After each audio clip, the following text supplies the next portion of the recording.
Hi, it's Annie with Stone Adventures, and this is how you tie a double follow-through figure 8 knot onto your harness. We're going to start with making sure we have enough slack.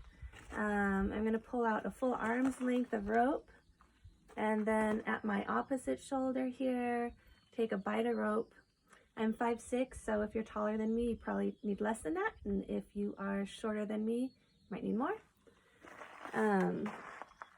Here's my bight of rope. I'm going to go ahead and wrap it all the way around and thread it through the top loop.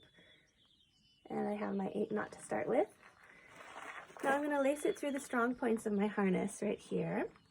The strong points are the same place where your belay loop goes through. And the bottom strong point has a little piece of webbing. We want to thread it through there and out through the top. Okay, and pull the figure 8 knot all the way up to the harness. Now I'm going to feed the rope into the knot the same way this rope comes into it. So just follow it all the way through, kind of like a little car on a racetrack. So here I am, got the rope into the 8. Now I'm just going to wrap it around the top half circle of that 8, or circle of that 8. And cross through the center, being sure to follow the same rope the whole way through. Now this rope is going to wrap around the back like this, doubling up the bottom half of the 8, and exits out through the top, same place this rope does, and in the same way. And there we go, we have a double figure 8 knot.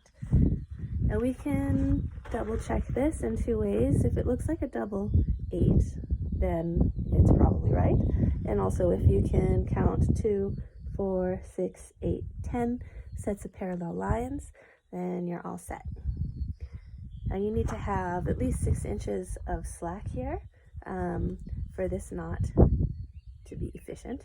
A lot of people wind up with a lot more, or they want to make it tidy and make sure it doesn't whip them in their face when they climb. So you can put in something like a fisherman's knot, which we'll go over. This one barely has enough for a single fisherman. There, single fisherman knot. Ta-da!